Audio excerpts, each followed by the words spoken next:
안녕하세요. 히스토리 마스터입니다. 지금부터 신라의 역사 이야기 제2부 왕권의 강화와 석탈의 등장을 들려드리겠습니다. 새벽의 서라벌은 늘 안개가 깔려 있었다. 달빛과 별빛이 사라지고 동쪽 하늘이 서서히 은빛에서 붉은 빛으로 물들어갈 때 혁거세는 잠에서 깨어났다. 그는 천천히 일어나 옥좌 옆에 세워둔 골룡포를 걸쳤다. 나이가 들수록 몸은 무거워졌고 심장은 자주 가쁜 숨을 몰아쉬게 했다. 하지만 이 시간만큼은 그 어떤 고통도 그의 발걸음을 멈추지 못했다. 성벽 위로 올라서면 아직 꿈결에 잠긴 서라벌이 한눈에 내려다 보였다. 얕은 구름과 계곡, 그 위에 얹힌 수많은 초가와 흙담. 먼 곳에서는 달구지 끄는 소, 개 짖는 소리, 그리고 닭 우는 소리가 희미하게 섞여 들려왔다. 혁거세는 거친 숨을 고르며 동해의 끝을 바라보았다. 그 바다 너머에 무엇이 있는지 그는 알지 못했다. 그러나 그곳에서 불어오는 바람만은 매일같이 그의 볼을 스쳤다. 어떤 날은 살갗을 애는 듯 차갑고 어떤 날은 뜨겁게 불타오르는 바람이었다. 하늘이여, 이 백성을 어찌해야 하옵니까? 혁거세는 속으로 되뇌었다.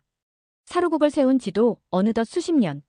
처음 6마을의 촌장들을 불러 모았을 때 그들은 하나의 나라를 꿈꾸었다.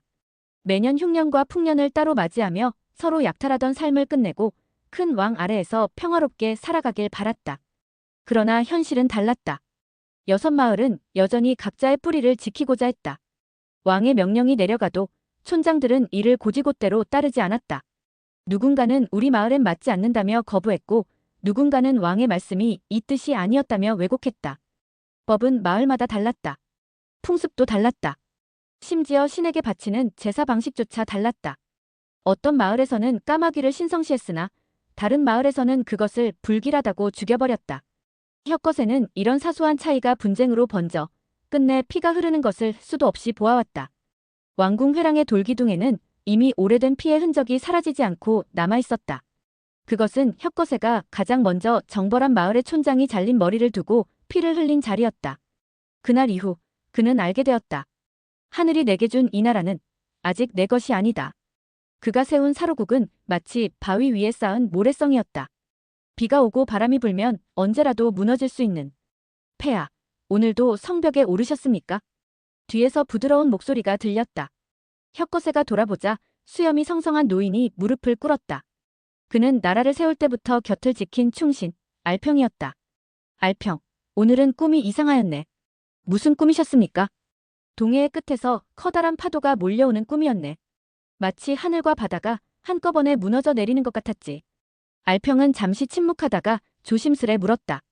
두렵습니까, 폐하? 혁거세는 웃었다. 그러나 그 웃음은 쓸쓸했다. 두려워서가 아니네. 다만 그 파도 속에 내가 찾는 해답이 있을 것만 같구나. 혁거세는 성벽을 내려와 곧장 왕궁의 정전으로 향했다. 회의가 예정되어 있었다. 오늘도 6촌장들이 모여 각자의 불만을 쏟아낼 것이었다. 왕이시여, 가야와의 국경에서 철광석을 운반해오던 상인들이 습격을 당했습니다.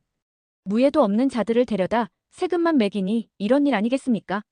아니, 무예를 가르칠 병사들이 없으니 세금을 더 걷어 병사를 기르면 되지 않습니까? 허튼 소리. 그럼 농민들은 뭘 먹고 삽니까?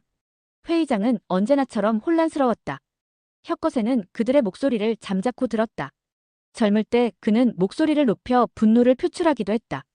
하지만 이제는 알고 있었다. 그 분노가 오히려 그들을 하나로 모으기는커녕 왕권을 더욱 약하게 만들 뿐이라는 것을. 결국 그는 낮은 목소리로 말했다. 철광석을 운반하는 길목에 초소를 세우고 경비병을 파견하라. 폐하 초소를 세운다 하여도 각 마을 경계선이 얽혀 있어 땅을 내어줄 촌장이 없을 것입니다. 혁거세는 눈을 감았다. 내 땅에서 내 명령조차 이리 무력하다니. 그의 등 뒤로 옅은 바람이 스쳐 지나갔다. 오늘도 동해에서 불어오는 바람이었다. 밤이 되자 혁거세는 혼자 왕궁 뒤편 숲길을 걸었다. 달빛이 하얗게 내려 숲은 은빛으로 물들었다. 그는 벤치처럼 다듬어진 돌 위에 앉아 하늘을 올려다보았다. 하늘이시여. 어릴 적 그는 진흙 속에서 알로 태어났다. 백성들은 그를 하늘의 자식이라 불렀다. 하지만 그는 안다. 하늘이 내린 자라 해도 백성이 그를 진정으로 따르지 않으면 그는 아무것도 아니라는 것을. 어찌해야 이 나라를 하나로 묶을 수 있단 말인가? 대답은 돌아오지 않았다. 대신 저 멀리 바다의 숨결이 들려오는 듯했다. 그리고 그때였다. 혁거세의 마음속에 불현듯 한 장면이 떠올랐다. 검은 바다 위에 떠있는 작은 배, 그리고 그 배 위에 서 있는 한 사람의 형상. 그 형상은 마치 칼날 같았다. 차갑고 단단하며 부러지지 않을 것 같은 존재감. 그는 알 수 있었다. 그가 올 것이다. 그리고 이 나라의 파도를 일으킬 것이다. 그날 이후 혁거세는 매일 새벽마다 동쪽 성벽 위에 섰다. 노쇠한 그의 몸은 더 이상 버티기 어려웠지만 그는 멈출 수 없었다. 그의 두 눈은 바다의 끝을 향해 있었다. 아직 보이지 않는, 그러나 분명히 다가오고 있는 어떤 존재를 기다리며. 그리고 그렇게 서라벌에는 동해에서 불어오는 파도의 냄새가 점점 짙어지고 있었다. 동해에는 언제나 바람이 불었다. 그 바람은 파도를 일으켜 검푸른 물결 위에 흰 이빨을 드러냈고 때로는 배를 부수고 생명을 삼켜버렸다. 하지만 오늘의 바다는 묘하게도 잔잔했다.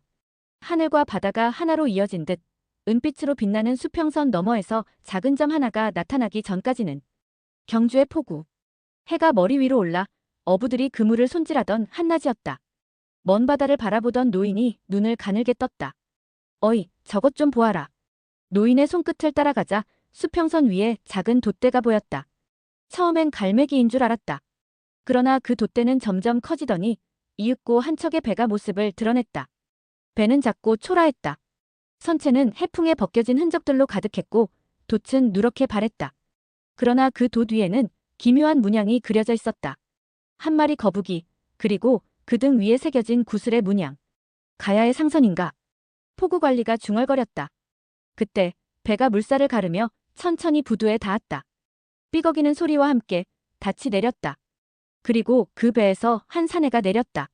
그는 마치 파도 속에서 걸어나온 사람 같았다. 검고 긴 머리카락은 바닷바람에 흩날렸고 이목구비는 날카로웠다. 태양빛이 그의 눈동자에 부딪혀 반짝였다. 그 눈빛은 칼날 같았다. 어부들이 수군거렸다. 저 사람 가야 상인인가? 아니, 저 옷차림은 상인도 아니고 유민도 아니네.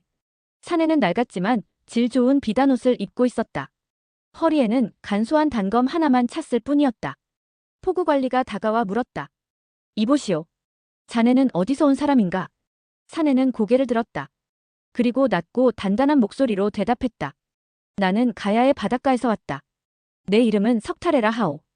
그의 목소리는 바위처럼 흔들림이 없었다. 그 짧은 대답 속에 담긴 위엄에 관리도 더 묻지 못했다. 석탈해는 포구의 촌장에게 인도되어 마을 회관으로 들어갔다. 그날 밤 촌장들은 그를 연회에 초대했다. 큰 마룻바닥 위에는 수랑아리와 어죽, 갓 잡은 가자미구이가 가득 차려졌다. 여러 촌장들이 술잔을 기울이며 그를 훔쳐보았다. 가야에서 쫓겨난 자라는데 지략이 뛰어나다 하더군. 저 눈빛을 보시오. 상인도 장사치도 아니야. 석탈해는 술을 마시지 않았다. 대신 조용히 앉아 사람들의 말과 행동을 관찰했다. 그의 시선은 예리했다.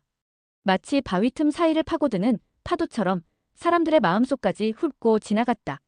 달빛이 연회장을 비추었다. 석탈해는 자리를 빠져나와 마당으로 나왔다. 하늘에는 둥근 달이 떠 있었다. 그는 고개를 들어 달을 바라보았다. 그의 마음속에는 고향 가야의 달빛이 떠올랐다. 어린 시절 그는 왕궁의 뜰에서 달을 보곤 했다. 그때 그는 왕자였다. 그러나 권력 다툼은 피바람을 몰고 왔다. 어느 날 밤 피에 젖은 궁중에서 그의 어머니는 그를 품에 안고 몰래 바닷가로 도망쳤다. 바닷가의 달빛 아래 어머니는 그에게 속삭였다. 탈해야, 너는 바다의 자식이다. 이 바다가 너를 품어 기르게 했고 언젠가는 내가 설 땅을 보여줄 것이다. 그 밤 이후 그들은 작은 배를 타고 바다로 나갔다. 어머니는 바닷바람 속에서 병들어 죽었다. 석탈해는 배 위에 홀로 남겨졌다. 밤의 바다는 잔혹했다. 비바람이 불 때마다 그는 배의 밧줄을 움켜쥐고 죽음과 싸웠다. 굶주림과 목마름, 광풍 속에서 수없이 죽음을 보았다. 그러나 그는 죽지 않았다. 그때마다 파도는 그를 살려두었다. 마치 바다가 그의 운명을 지켜주는 것 같았다. 그렇게 수년이 흐른 후 그는 마침내 이 땅에 닿았다. 신라의 경주. 동해의 물결 위에 떠있는 듯한 고요한 도시. 석탈해는 달빛 속에서 미소 지었다. 여기서 끝낼 수는 없다. 내 뜻을 펼칠 나라를 반드시 만들어야 한다. 그날 밤 마을 촌장은 석탈해를 살펴보며 물었다. 석탈해 공, 자네는 앞으로 어찌할 셈인가? 석탈해는 천천히 대답했다. 하늘은 사람을 피로 가르지 않습니다. 뜻으로 가를 뿐이지요. 저는 이 땅에서 제 뜻을 펼칠 것입니다. 촌장은 그 말뜻을 다 이해하지 못했으나 그의 눈빛 속에서 번뜩이는 야망을 읽었다. 그날 이후 석탈의 소문은 경주 전역으로 번졌다.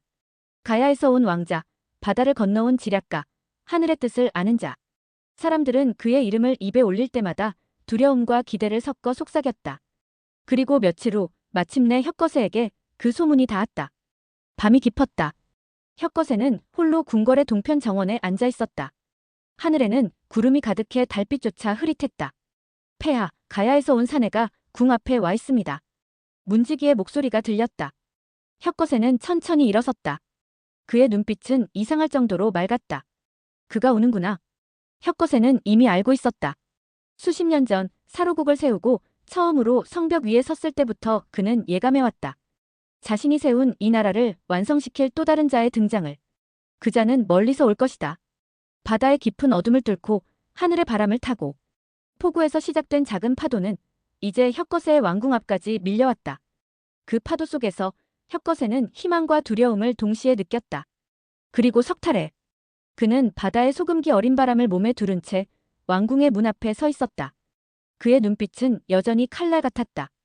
그러나 그 칼날 끝에는 아직 누구도 모르는 거대한 역사의 길이 빛나고 있었다. 밤은 모든 것을 덮는다. 슬픔도, 두려움도, 비밀도. 하지만 달빛은 다르다.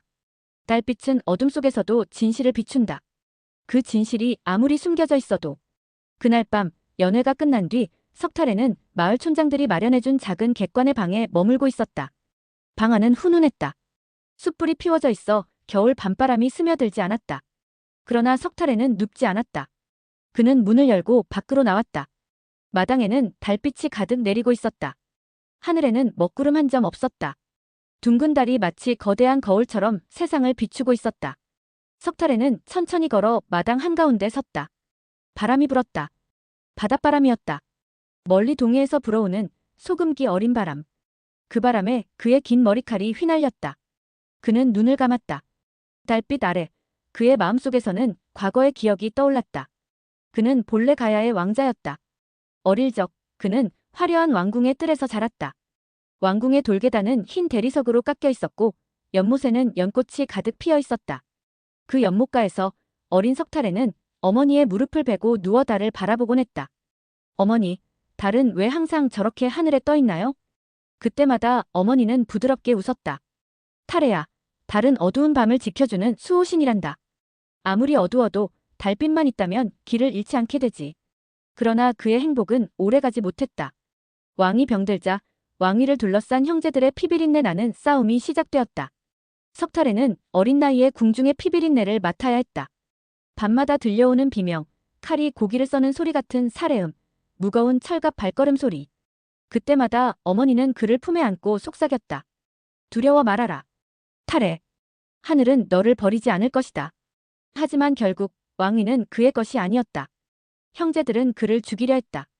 그날 밤 붉은 등불 아래에서 그의 형은 피 묻은 검을 들고 석탈해를 노려보았다. 내가 살아있는 한 내 왕위는 온전하지 않다. 그 검이 그의 가슴을 향해 내리꽂히려는 순간 어머니가 몸을 던졌다. 피가 튀었다. 어머니의 마지막 숨결이 그의 볼을 스쳤다. 탈해야 도망치거라. 그날 밤 그는 어머니의 시신을 안고 궁을 빠져나왔다.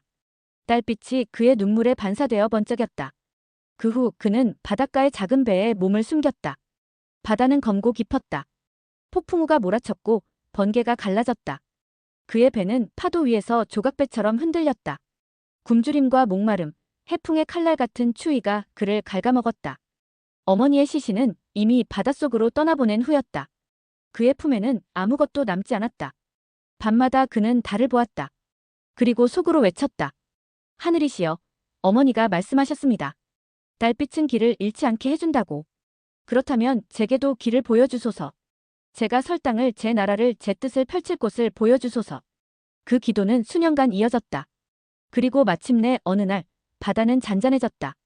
해 뜨기 전에 희미한 은빛 물결 사이로 육지가 보였다. 신라였다. 석탈에는 눈을 떴다. 그의 앞에는 달빛이 가득한 마당이 펼쳐져 있었다. 바람에 대나무 잎이 흔들리며 잎새 사이로 달빛이 쏟아졌다. 그는 하늘을 향해 천천히 속삭였다. 어머니, 저는 여기까지 왔습니다. 이 땅에서 반드시 제 뜻을 이루겠습니다. 그의 목소리는 낮고 단단했다. 그 소리는 밤 공기를 타고 멀리 퍼져나갔다. 그때 마당 끝자락에서 인기척이 났다. 석탈의 공, 아직 주무시지 않았습니까? 마을 촌장이었다. 그는 술 기운에 얼굴이 붉게 달아올라 있었다. 달이 참 밝구려. 자네 같은 사내는 언젠가 큰일을 할 것 같네. 석탈에는 미소 지었다. 그러나 그 미소에는 차가운 결의가 숨어 있었다.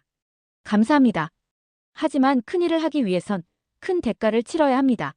촌장은 그 말뜻을 이해하지 못하고 웃으며 돌아갔다. 석탈에는 다시 달을 바라보았다. 그의 눈빛은 검푸른 파도처럼 깊었다. 그 속에는 분노도, 슬픔도, 그리고 꺼지지 않는 야망도 담겨 있었다. 밤은 더욱 깊어갔다.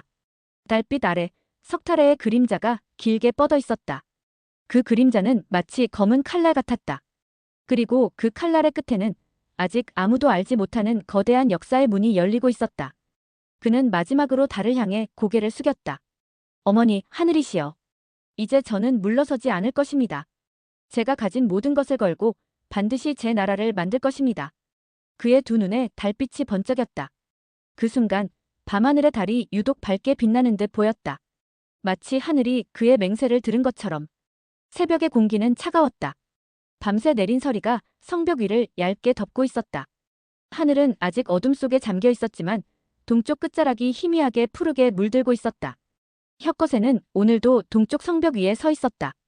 그의 눈 밑에는 짙은 그림자가 드리워져 있었고 희끗희끗한 머리카락이 바람에 흩날렸다. 나이가 들어 몸은 쇠약해졌지만 그의 눈빛만큼은 여전히 불타고 있었다. 그 눈빛은 어둠을 뚫고 멀리 바다의 끝을 향해 있었다. 오늘이구나. 혁거세는 알 수 있었다. 수십 년 전부터 매일같이 느껴온 그 예감. 동해 너머에서 불어오는 파도의 기척. 그 파도가 오늘 마침내 이 땅에 닿을 것을. 폐하. 뒤에서 알평이 다가왔다. 그는 혁거세의 오랜 충신이었다. 늙은 두 눈에도 피로가 어려 있었지만 오늘만큼은 묘한 긴장감이 어려 있었다. 가야에서 온 사내가 지금 궁 앞에 와 있습니다. 혁거세는 천천히 고개를 끄덕였다. 마치 오랫동안 기다려온 손님이 마침내 도착한 것처럼. 정전의 문이 열렸다. 회랑을 따라 걸어 들어오는 사내의 모습이 보였다. 그는 검은색의 낡은 비단옷을 입고 있었지만 그 자태는 누더기를 걸쳤다 해도 빛날 사람이었다. 긴 머리칼이 어깨까지 흘러내렸고 깊고 날카로운 눈빛이 회랑의 어둠을 가르며 걸어왔다. 그 발걸음은 느렸으나 결코 머뭇거림이 없었다. 마치 자신의 운명을 향해 걸어가는 사람처럼. 사내가 혁거세 앞에 무릎을 꿇었다. 가야의 유민 석탈에 전하께 문안드립니다. 그의 목소리는 낮고 단단했다. 왕궁의 기둥과 돌벽, 마룻바닥까지 울리는 묵직한 울림이었다. 혁거세는 잠시 그의 모습을 바라보았다. 그 눈빛, 그 자세, 그리고 몸에서 느껴지는 기운. 그것은 그저 가야에서 떠돌아온 피난민도, 상인도, 유민도 아니었다. 그는 알고 있었다. 자신 앞에 꿇어있는 이 사내가 그의 왕좌를 흔들 운명이자 동시에 그의 나라를 완성시킬 열쇠임을. 자네는 보통 사람이 아니구려. 혁거세는 낮게 말했다. 내가 알기로 자네는 가야에서 왕의 자식으로 태어났다 하지. 석탈에는 고개를 들었다. 그의 두 눈은 흔들림이 없었다. 그렇습니다, 전하. 저는 가야에서 왕의 피를 이었으나 권력 다툼 속에 내쳐진 몸. 그러나 저는 하늘이 사람을 피로 가르는 것이 아니라 뜻으로 가른다고 믿습니다. 혁거세의 두 눈에 미묘한 빛이 스쳤다. 뜻으로 사람을 가른다. 그는 오랜 세월 동안 피로 세운 권력이 얼마나 허망한지를 알고 있었다. 왕의 피를 이었다 해도 뜻이 없으면 허수아비였고 평민의 피라도 뜻이 있으면 나라를 일으킬 수 있었다. 석탈에는 말을 이었다. 신라는 지금 6촌장에 얽매여 큰 뜻을 펼치지 못하고 있습니다. 왕의 명령은 촌장들의 입에서 왜곡되고 법은 각 마을에서 제멋대로 해석됩니다. 이런 나라로는 사만을 통일하고 바다를 건너 세상을 울릴 수 없습니다. 그의 말은 거칠었지만 두려움이 없었다. 오히려 그의 목소리에는 냉철한 통찰과 확고한 신념이 담겨 있었다. 혁거세는 조용히 눈을 감았다. 그의 가슴 속에는 수십 년간 눌러둔 통곡이 울리고 있었다. 그가 바라고 꿈꿨으나 끝내 이루지 못했던 말. 그 말을 이 낯선 사내가 마치 자신의 마음을 꿰뚫 듯 쏟아내고 있었다. 천천히 눈을 뜬 혁거세는 물었다. 만약 내가 자네를 쓴다면 자네는 무엇을 할 수 있겠는가?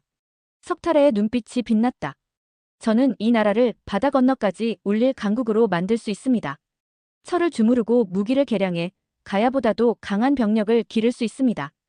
또한 동해와 남해의 해상 무역로를 개척해 신라를 사만 중 가장 부유한 나라로 만들 수 있습니다.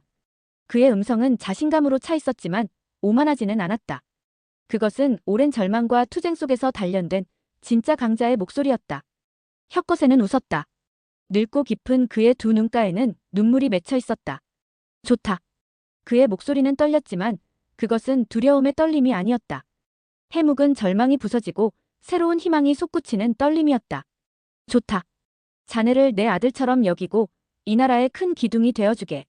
정전의 천장 위로 아침 해가 떠올랐다. 새벽 안개를 뚫고 들어오는 햇살이 두 사람을 비췄다. 하나는 늙고 지친 왕.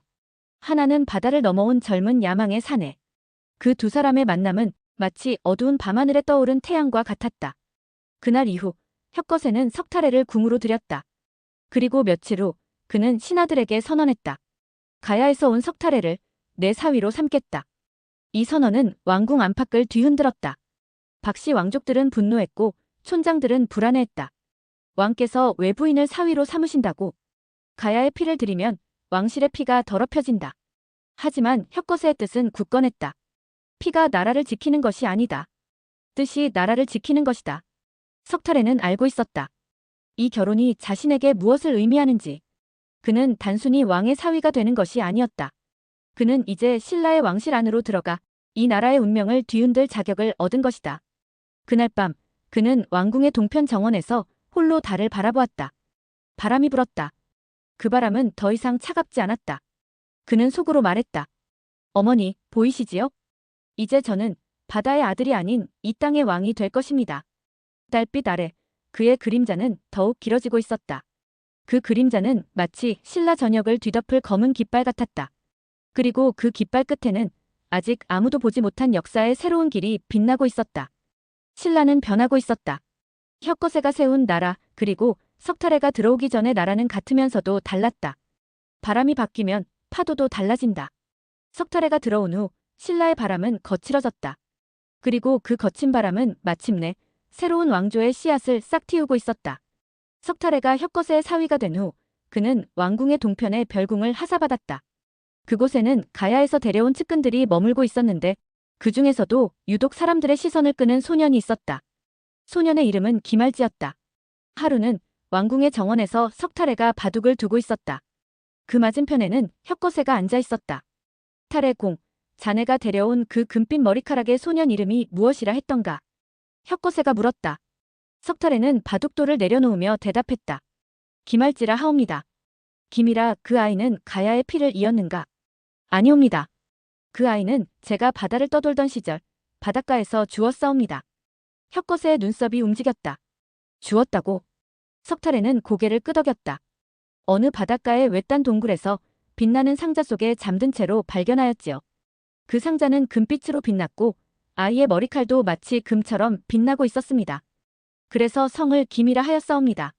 혁거세는 무언가를 떠올린 듯 깊은 한숨을 내쉬었다. 하늘이 내린 아이로군. 석탈해는 아무 말 없이 고개를 숙였다. 그러나 그의 마음속에는 복잡한 감정이 스쳐가고 있었다. 그날 밤 석탈해는 별궁의 작은 정원으로 나왔다. 달빛 아래 기말지가 대나무 숲 앞에 무릎을 꿇고 있었다. 알지야. 그가 부르자 소년이 고개를 들었다. 그의 눈동자는 달빛을 담고 반짝였다. 오늘도 수련을 하느냐? 네, 아버님. 강해지고 싶습니다. 그 목소리는 어렸지만 그 안에는 흔들리지 않는 결의가 담겨 있었다. 석탈해는 조용히 웃었다. 그리고 소년의 머리칼을 쓰다듬었다. 그 머리칼은 마치 진짜 금처럼 밤에도 은은한 빛을 내뿜고 있었다. 하늘이 내린 아이. 석탈해는 기말지를 처음 발견했을 때를 떠올렸다. 그는 바다를 떠돌고 있었다. 폭풍우가 휘몰아치던 밤, 파도에 떠밀려 어떤 동굴 앞에 닿았다. 거기서 그는 상자를 발견했다. 상자 안에는 금빛으로 빛나는 갓난아이가 있었다. 그 아이는 울지 않았다. 그저 조용히 별빛처럼 빛나는 눈으로 그를 바라보았다. 그 순간 석탈해는 느꼈다. 이 아이는 하늘이 내게 준 기회다. 석탈해는 기말지를 친아들처럼 길렀다. 무술, 학문, 병법, 상업, 음악글. 그가 아는 모든 것을 가르쳤다. 소녀는 배움이 빠르고 기억력이 뛰어났다. 무엇보다도 결코 교만하지 않았다. 하루는 측근 중 하나가 석타래에게 물었다. 폐하, 아니 공께 없어도 알지 않습니까? 저 아이는 범상치 않습니다. 훗날 폐하의 아들이 아닌 이 나라의 왕이 될 운명일 수도 있사옵니다. 그때 석타래는 잠시 눈을 감았다. 그리고 천천히 대답했다. 그렇다면 그것도 하늘의 뜻이겠지. 시간이 흘러 석타래는 점점 더 왕궁에서 영향력을 키워갔다. 그는 혁거세의 절대적 신임을 받았다. 탈해공, 자네 덕분에 신라의 병기가 더욱 강해지고 있네. 탈해공, 동해와 남해의 무역로가 활발해졌다는 소식이 들어왔다네. 그러나 왕궁 안의 박씨 왕족들은 그를 경계하기 시작했다. 왕께서 저가야 사내를 너무 중용하신다. 그가 언젠가 왕위를 탐내면 어찌하겠는가. 석타래는 그 시선을 모두 알고 있었다. 그러나 그는 개의치 않았다. 그는 밤마다 별궁의 뜰에서 검을 휘둘렀다. 달빛 아래 그의 검은 번개처럼 빛났다. 그때마다 그는 마음속으로 외쳤다. 나는 권력을 탐하지 않는다. 나는 이 나라를 바꾸려는 것이다. 왕권이 약하면 이 나라는 다시 갈라진다. 혁거세 폐하의 뜻을 반드시 완성시켜야 한다. 어느 날 혁거세는 그를 불렀다. 탈해공. 예, 전하. 자네는 이제 내 사위일 뿐만 아니라 이 나라의 기둥이네. 혁거세의 눈빛은 깊고도 슬펐다. 내 나이가 이제 많다. 내 뒤를 이을 자들이 이 나라를 지킬 수 있을지 두렵구나. 그때 석타래는 무릎을 꿇고 대답했다. 전하, 저를 믿으십시오. 저는 이 나라를 반드시 바다 건너까지 울릴 강국으로 만들 것입니다.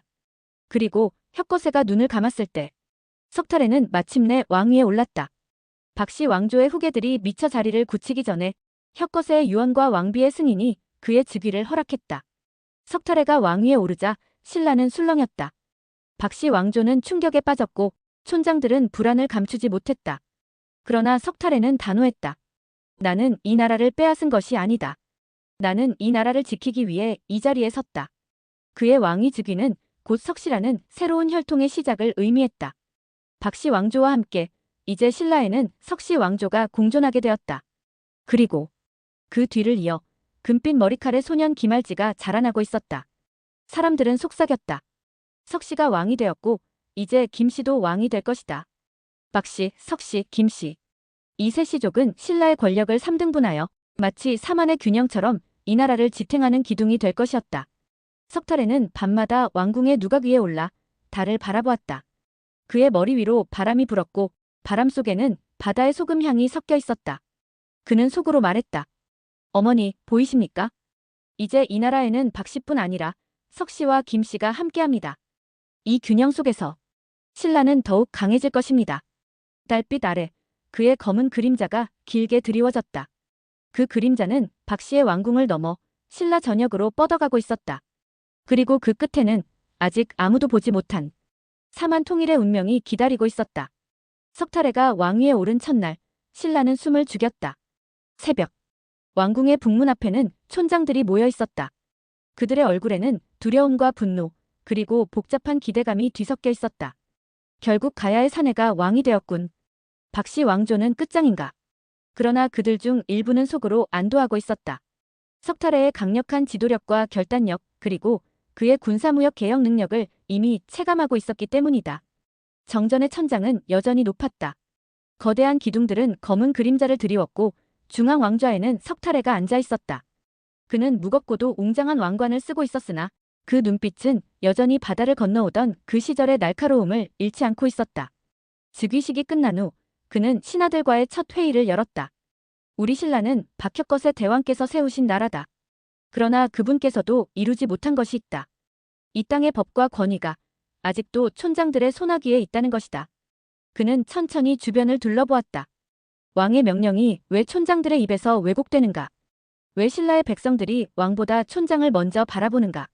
아무도 대답하지 못했다. 그는 말을 이었다. 이제부터 왕의 말은 곧 하늘의 뜻이다. 그 말은 번개처럼 신라 전역으로 퍼져나갔다. 개혁 일농지 개편. 석타래는 먼저 농지를 조사했다. 각 촌장들이 사유지처럼 부려온 논밭을 왕실 직속 토지로 전환하고 일정 세금만을 걷어가게 했다. 이 노는 본래 왕실의 것이다. 너희는 그저 농사짓고 대가를 낼 뿐이다. 촌장들은 분노했으나 백성들은 환호했다.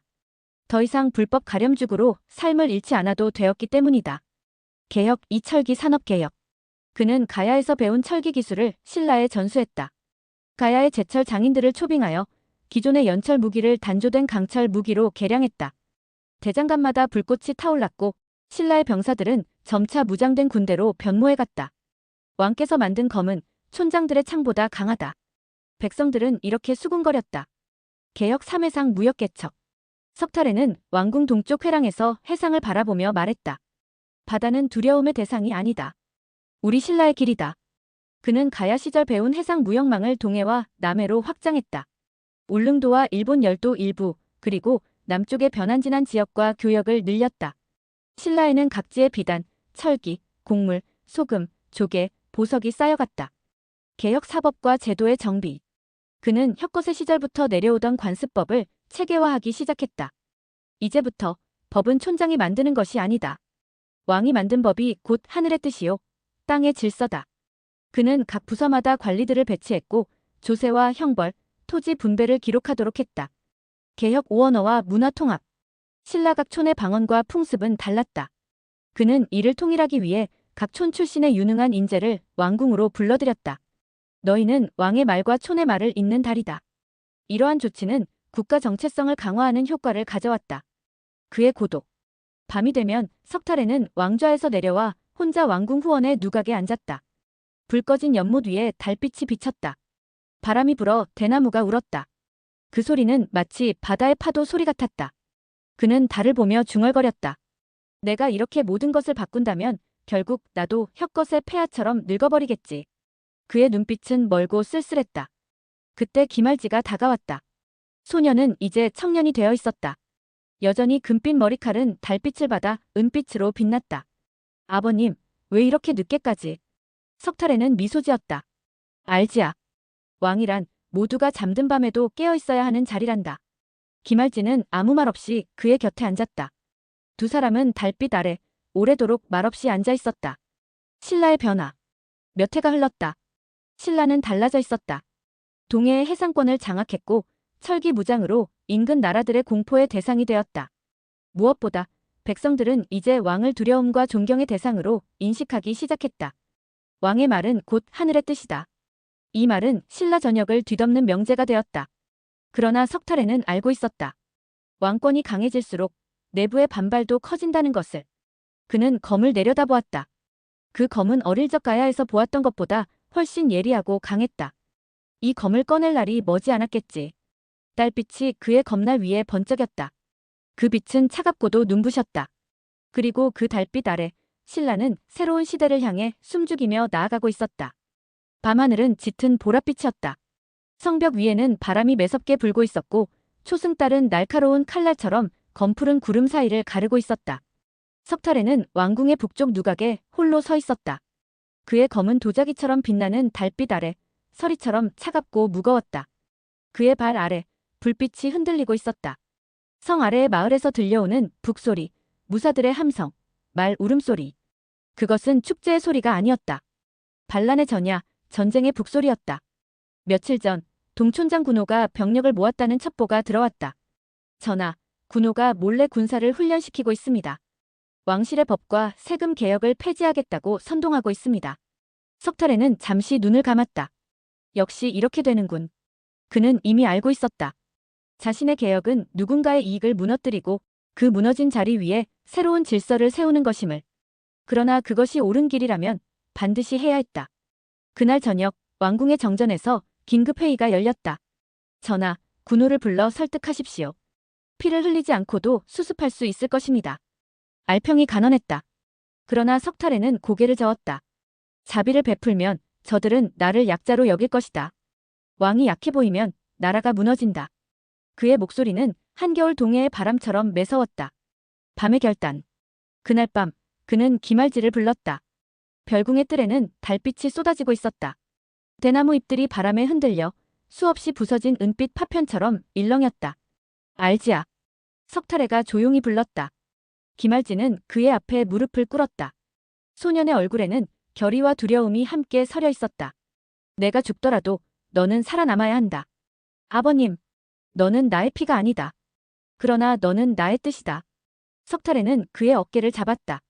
왕이란 모두가 잠든 밤에도 깨어 있어야 하는 자리다. 그리고 필요하다면 피를 흘려서라도 나라를 지켜야 한다. 전쟁의 서막. 새벽녘 왕궁의 북문이 열렸다. 석탈해는 자신의 친위대 300명을 이끌고 성 밖으로 나섰다. 달빛 아래 그의 검은 눈부시게 번뜩였다. 군호의 반군은 이미 산 아래 평지에 진을 치고 있었다. 그 수는 약 1천. 그러나 대부분은 갑옷도 없이 동원된 농민들이었다. 석탈해는 말을 멈추고 칼을 뽑아 하늘로 치켜들었다. 듣거라 군호. 어둠 속에서 군호가 앞으로 나섰다. 그는 키가 크고 근골이 좋았으며 눈빛에는 두려움 대신 증오가 담겨 있었다. 석탈해. 내 놈의 개혁으로 내가 무엇을 잃었는지 아느냐. 내 땅, 내 권력, 내 자손의 미래. 모두 빼앗겼다. 석탈해는 말 위에서 그를 내려다보았다. 아니, 내 것은 애초에 내 것이 아니었다. 백성의 것을 훔쳐가진 것일 뿐. 군호는 이를 악물었다. 내 놈은 가야의 떠돌이 주제에. 신라의 피도 아닌 내 놈이 어찌 왕위를 탐하느냐. 그 말에 석탈해의 눈빛이 싸늘해졌다. 피로 왕이 되는 시대는 끝났다. 전투. 군호는 창을 높이 들고 외쳤다. 돌격하라. 저 가짜 왕을 쓰러뜨려라. 반군이 함성을 지르며 돌진했다. 석탈해는 검을 앞으로 내밀었다. 진격하라. 그의 친위대는 함성도 없이 돌격했다. 철로 만든 검과 방패, 개량된 투구를 쓴 그들은 반군의 낡은 창과 방패를 순식간에 부수었다. 피냄새가 밤공기 속으로 번졌다. 달빛 아래 살육의 소리가 메아리쳤다. 전투는 오래가지 않았다. 군호는 석탈해의 친위대에 포위당했고 마지막까지 칼을 휘두르다 말에서 떨어졌다. 그의 앞에 선 석탈해는 검을 거두지 않았다. 자비를. 군호가 손을 내밀었다. 석탈해는 눈을 감았다. 그리고 칼을 내리쳤다. 끝없는 밤. 전투가 끝난 후 그는 왕궁으로 돌아왔다. 해가 뜨고 있었지만 그의 마음속에는 여전히 밤이 깔려 있었다. 정전에서 그는 무릎 꿇은 신하들을 내려다보았다. 군호는 역적이었다. 그를 따르던 자들도 역적이다. 이제 다시는 왕의 뜻을 거스를 생각을 하지 마라. 아무도 대답하지 못했다. 그들의 눈에는 공포가 어려 있었다. 그날 밤 그는 다시 후원의 누각으로 나왔다. 김할지가 그의 뒤를 따랐다. 아버님 괜찮으십니까? 석탈해는 달을 바라보고 있었다. 나는 괜찮다. 하지만 이 나라는 아직도 멀었구나. 바람이 불었다. 대나무 숲이 흔들렸다. 그 소리는 마치 전장 속의 죽은 자들의 울음소리 같았다. 불씨는 꺼지지 않는다. 그날 이후 신라는 더욱 강력한 중앙 집권 체제로 변모해갔다. 왕의 말은 곧 하늘의 뜻이 되었고 누구도 석탈해의 명령을 거스를 수 없었다. 그러나 그는 알고 있었다. 나는 불을 껐지만 제 속에는 아직도 불씨가 남아있다. 언젠가 또 다른 불길이 일어나겠지. 달빛이 그의 눈동자에 스며들었다. 그 눈빛은 차갑고 슬프고 그리고 무엇보다 단단했다. 그는 속으로 되뇌었다. 왕이란 모든 불씨를 꺼도 꺼지지 않는 불 속에서 살아야 하는 존재다. 그날 밤 신라는 다시 한번 긴 숨을 고르며 더 거대한 운명의 파도 속으로 들어가고 있었다.